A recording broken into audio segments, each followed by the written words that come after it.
I was working in this area as a war correspondent for years before I didn't have a clue that this was happening on this kind of scale.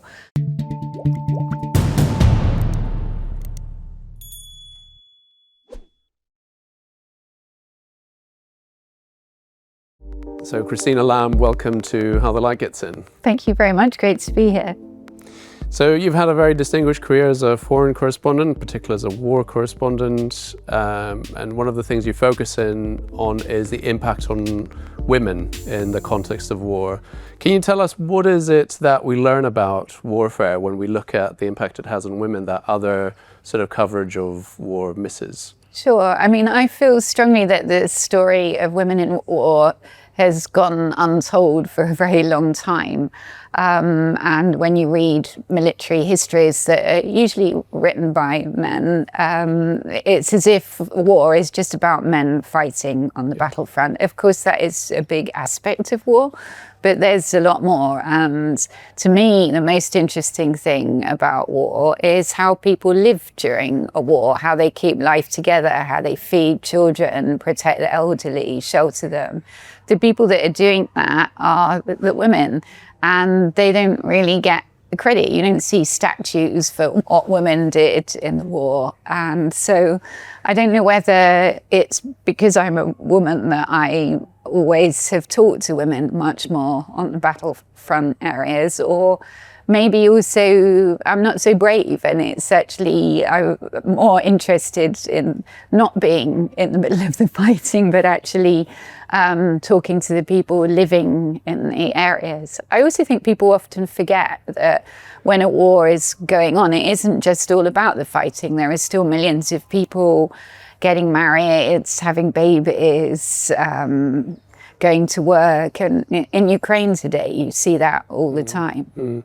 So women are in some ways largely carrying the burden of continuing the daily life when men are off fighting their wars. Absolutely. And so to me, that's just as heroic. Of course, now there are some women fighting too. In Ukraine, there are women on the front, but it is still largely men that are fighting. But even if women aren't fighting actively in wars, they're often the casualties of war. And one of the sort of darker parts of that is sexual violence in the context of war. You've written in the Times about how rape is the unspoken weapon in every conflict that you've covered. Why is it an unspoken crime, and why are people so reluctant to talk about it? Absolutely. Well, I think part of it goes back to what I said earlier, that people have not engaged with the women so much during war, and whether that's because in the past a lot of the reporters were male reporters, or whether it was just something people didn't think about. It may also be, that women didn't talk about it so much. It's a difficult thing to talk about. Involved. Yeah. So, I was doing this job for years before I really became aware of how big an issue it was. And I would say only really about 2014, so 10 years ago, by which time I'd been doing the job for 25 years, was when I realized just how big an issue this was. And that was a number of things that were happening around the same time. You might remember the Chibok girls that were taken from their school in the middle of the night in Nigeria, around 250 girls, and taken into the Sambisa forest by Boko Haram fighters. And that became sort of the biggest story on earth for a couple of weeks, largely because people like Michelle Obama held up these plaques saying, "Bring back our girls," and it became this most tweeted hashtag. And unfortunately, after a couple of weeks, everybody then just moved on. And in fact, 10 years on, more than half those girls are still being held. But I then started traveling a lot in northeast Nigeria to try and find out why it was happening, and discovered that this was just the tip of the iceberg, that tens of thousands of girls and women had been taken. And horrifying stories that they were kept as so-called bushwives by Boko Haram fighters. And some of them had been rescued by Nigerian soldiers, but then when they were rescued, often the Nigerian soldiers raped them. And then when they were taken to IDP camps, back to their communities, often the communities wouldn't take them back because they saw them as somehow sullied or brainwashed, bringing shame on their families. And this is one of the really sad aspects of this issue, that the people who are actually victims are being treated as if they did something wrong. So there was that happening in 2014. But then around the same time, in August of 2014, was the ISIS fighters going into Shingal in northern Iraq and capturing thousands of Yazidi women and girls, killing lots of Yazidi men and elderly, but enslaving as sex slaves these young Yazidi women. So I met some of those women who had been rescued or who escaped, and I had never heard such terrible stories in my life. I mean, they had been taken to a place known as Galaxy Cinema in Mosul, which was basically like a market for sex slaves, where they were all kept, and fighters would come in and touch their hair, touch their breasts, decide which girl they wanted to take. And some of those girls I met had been traded over and over again. One girl I met had been traded 12 times. She said she felt like cattle. And she tried to kill herself a number of times and actually didn't succeed. And she said even death didn't want me. So these stories were horrifying, but the women were actually coming forward and talking about them, and we were reporting them. And a couple of years after that, you might remember 2017, when the Rohingya people were attacked in Myanmar or Burma by Burmese military and Buddhist militia, who would come into the villages, set fire to the huts, kill the men, and then grab the women, tie them to banana trees and gang rape them, often in front of their children. So around 700,000 people fled from that area in 3 months. And I was in Bangladesh on the other side where they were fleeing to. And mostly they were women and children. And all the women were coming with the same kind of stories of what happened. So within a few years, we had so many of these cases. And I was horrified, and so I was writing about it. I have to say that my male foreign editor at the time said to me, nobody wants to hear these stories, they're too horrible. And I'm like, my job is to, if we don't make people aware of uncomfortable things, nothing will change. So I really fought, and it was something, you really didn't read much reporting of. So I was very disturbed and angry, really, at what was happening. And then one day, one of the Yazidi girls that I had interviewed sent me a WhatsApp message saying, we told our story. What happened? What difference did it make? And I couldn't answer the question. I just thought, my God, all these really difficult stories you told us, and we wrote, and nobody did anything. And when I looked into it, not a single person had been prosecuted in any of those cases, whether it was over the Yazidis, over the Rohingyas, over the girls taken in Nigeria. And we are talking about hundreds of thousands of women. Yeah. So I was horrified, and that's what made me really start focusing on this much more. Do we learn anything about, now knowing more about these stories, do we learn anything about the conditions that enable sexual violence to take place in the context of warfare? Do you see any patterns emerging that it happens in some cases, it doesn't happen as much in other cases? Do we learn some things about how to prevent them from happening, apart from maybe the legal way that we'll get to in a minute? Well, sadly, I mean, when I looked into it, I found that it just seems to happen in every conflict. There was pretty much no conflict where it didn't happen, and many conflicts. So I looked back into the history too of wars, and many conflicts where it wasn't really reported at the time, actually it was happening a lot. So the Spanish Civil War, for example, I mean, people were, and I'm particularly looking at rape as a weapon of war, so where fighters are actually like ordered to rape the enemy. And because, I mean, some people will say rightly that there's always been rape in war, you know, rape and pillage. You go back to ancient Romans, the Greeks, you read Herodotus, it starts with. So, you know, what's new? Well, first of all, we're in 2024, so I'm not sure that it's an argument to say, well, these things were always happening, so the fact they're still happening, so what? I think hopefully we've moved on a bit. But as I said, I particularly focused on it being used as a weapon. And so in the Spanish Civil War, for example, you have officers like giving radio messages to their soldiers to rape the enemy. And certainly in these more recent cases, ISIS with the Yazidis were actually like issuing licenses for the women, and they issued handbooks of how to treat your sabia, your sex slave. So there is plenty of evidence about it. Do you think we need to reconceptualize how we think about sexual violence and rape? I mean, it's obviously a horrendous thing, and there is a shock sort of element to it. But do we think of it as bad as torture, for example? How should we reconfigure our thinking around it? I think that's a good question.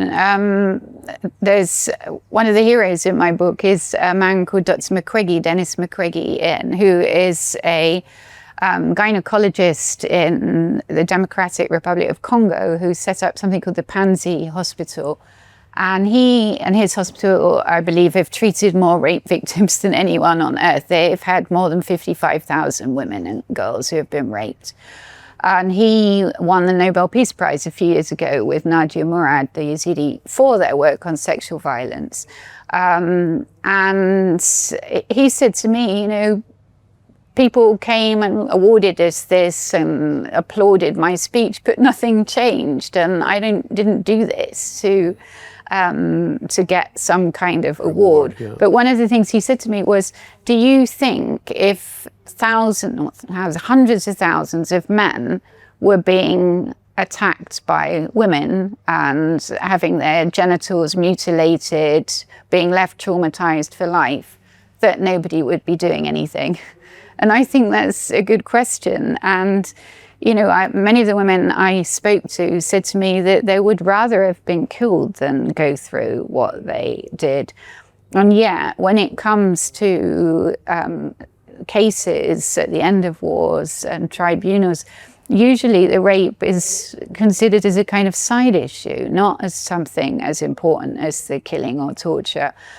Even though it is officially a war crime. And I went to the cases that were being held in Iraq for ISIS fighters and spent a day at the court. I mean, they're not kind of cases as we know them. They're like every 20 minutes somebody is tried and often sentenced to death.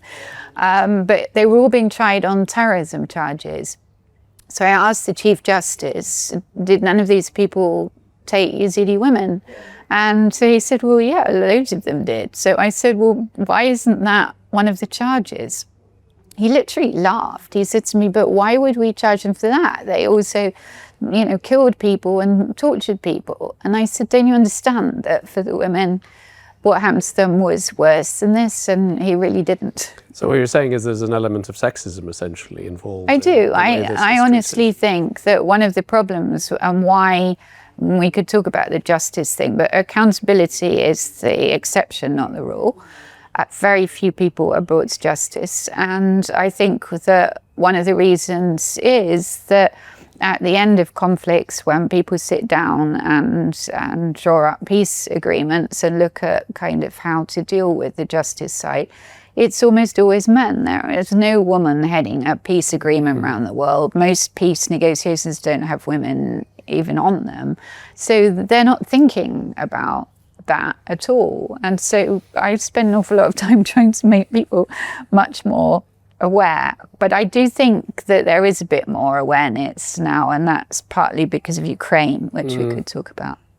I mean, sexual violence against men might be more rare in the context of war, but it certainly does happen. I was recently listening to this new serial podcast series about Guantanamo Bay and many of the people that ended up being inmates there had been tortured and raped during various parts of their captivity. Does male sexual violence on male get taken more seriously in the context of at least the legal framework? I mean, I think it's even more taboo, as you say. Very few people come forward, and so I'm not really aware of anyone being brought to justice for that. But that's partly because, I mean, the few women that have succeeded in getting justice usually have had to go over and over again to testify, and I don't think that many people would be prepared to do that. I actually interviewed one of the people who'd been in Guantanamo, Mauritanian, and who's known because he was supposedly the most tortured person, and he was held there for maybe 16 years without charge before finally being released, and he'd been waterboarded, everything. So I interviewed him, and I said to him, I asked him about the waterboarding and like what was the worst thing that he went through, and he said to me the sexual violence, and I had no idea. He'd never spoken about it, and I had no idea that had happened. So I said, what do you mean? And he said that the American female guards had sexually assaulted him. And he said to me, I find it really difficult to live with. I can't bear intimacy. I felt objectified, all of the things that the women say. But so that was really shocking. So, we tend to think that it is an issue perpetrated by men on women, but it does happen the other way around. Or men on men, I guess, sometimes as well. I mean, there's a sense that people think warfare is moving to this sort of like modernized version where robots are going to be fighting each other, or drones, and the human element will recede in the background. We'll be sitting in rooms pressing buttons. You've been to Ukraine recently. I heard you say some bits of it look like First World War trenches. Yeah. Is warfare changing in your mind, or are we still basically where we were earlier in the last century? I mean, Ukraine is this strange example because it does look like First World War trenches in the east. It's muddy fields and men in these sort of foxholes, and but then they're using the latest sophisticated drones. And I read the other day, more people now are being killed by drones in that war than by any other means. But the fact is that in recent years, civilians have been by far the biggest victims in wars. We're seeing lots of wars fought in urban spaces. You could look at Gaza now. And so when you've got wars in civilian areas, civilians are not just being killed, but you're also seeing rape of civilians. And that's what we saw in Ukraine when Russia occupied some of the areas around Kyiv. When they were driven out, the stories that we heard from women of how they'd been treated and the rapes, and actually also of a young boy as well, were horrific. But that was interesting because that was the first time in all the time I've been reporting that rape in war was widely reported. Everybody was reporting it. And I mean, it sounds a bit weird to call it a positive, it's sort of grim positive, but it did feel like, okay. And also there's the whole issue, are people more interested because it's in Europe, it's people like us, whatever the reason, if it's made people more aware of the issue, I think we have to take it as a good thing. Take it seriously, but as those women who were telling you their stories were asking, is awareness enough? Do you think it will eventually lead to some change, either at the legal level or at a level of militaries taking it a lot more seriously and not, being so willing to partake in acts of sexual violence during warfare? Well, I'm a journalist and my job's all about kind of spreading awareness. So I've got to believe that making people aware is the start of things. And as I said, I was working in this area as a war correspondent for years before I didn't have a clue that this was happening on this kind of scale. So I don't know, was it not happening as much until 10 years ago? Was it happening, people weren't speaking about it? Was it that we didn't ask the questions? That's difficult for me to know. But what I do know is it has been happening, sadly, on a really big scale over the last 10 years. And yet nobody really is brought to justice for it. I mean, I was just with some Yazidi women the other day. It will be 10 years this August since this happened to them. At the time, you know, the world was full of never again, and this is outrageous, and we must do something. And there was so many stories about what happened to these women. And as I say, now one person only has been brought to justice, which was in Germany. And that is interesting because a German prosecutor was very innovative in using this universal jurisdiction where you can try somebody for war crimes in any country. It doesn't have to be where the crime took place, and they don't have to be from your country. So a German court prosecuted an Iraqi for something he did to a Yazidi in Iraq, and he's now in jail in Germany. So that's very interesting because that means other countries could do this.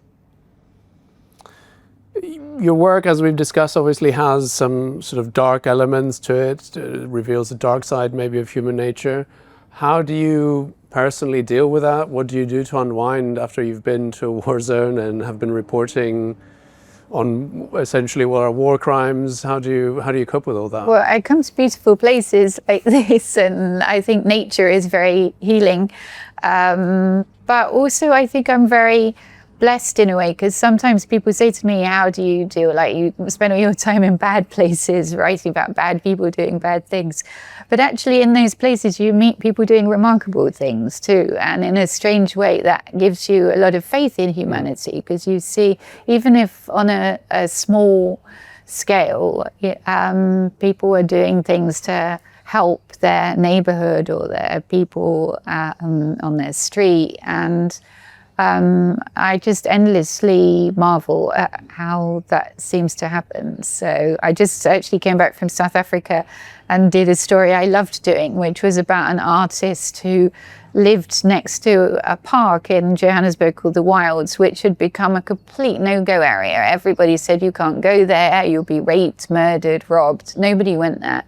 And he got a dog, and he kept thinking, why am I having to drive 20 minutes to walk my dog when I'm right next to this park? So he got a key and went in, and he was terrified. He said he just went like 50 meters thinking, I'm going to be murdered. But then after a while he thought, actually, I mean, why would murderers go to a park where nobody goes? There's nobody to murder.